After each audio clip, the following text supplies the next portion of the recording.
Breakup झाल्यावर या 4 गोष्टी तुम्हाला टाळायच्या आहेत, नाही तर आयुष्यभर पस्तावा. नंबर 1, तुमच्या एक्सला फोन किंवा मेसेजेस करणे.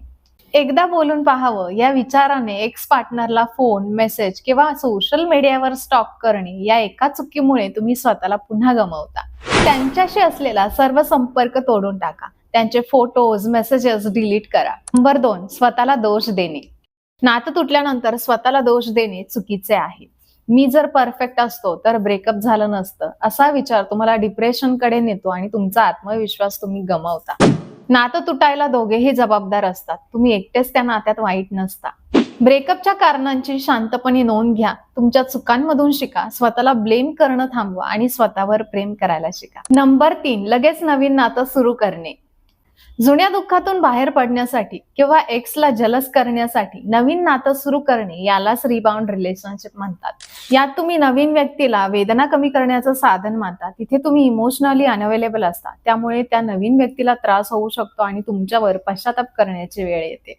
आणि म्हणूनच पूर्णपणे हील झाल्याशिवाय दुसऱ्या नात्यामध्ये प्रवेश करू नका. नंबर 4, बदला घेण्याचा किंवा स्वतःला त्रास देण्याचा प्रयत्न करणे. एक्सला वेदना होण्यासाठी त्यांचं काहीतरी वाईट करणं किंवा स्वतःला वाईट सवयी लावणं हे चुकीचं आहे. बदला घेतल्याने कदाचित तुम्हाला क्षणिक आनंद मिळेल, पण नंतर तो मनस्ताप देईल. तुम्ही स्वतःला त्रास करून घेऊन ती व्यक्ती तुमच्या आयुष्यात परत तर येणार नाही, पण तुम्ही तुमचं आयुष्य उद्ध्वस्त करून घ्या. ही निगेटिव्ह एनर्जी तुमच्या चांगल्या गोष्टींसाठी वापरा. स्वतःवर प्रेम करा, स्वतःची काळजी घ्या. तुमचं भविष्य हे भूतकाळातील आठवणींपेक्षा सर्वात जास्त सुंदर आहे. त्याला संधी द्या.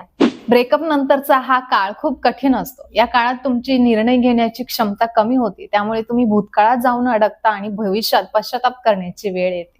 म्हणूनच तुमच्या आयुष्यात पुढे जाण्यासाठी या 4 गंभीर चुका टाळायलाच हव्या.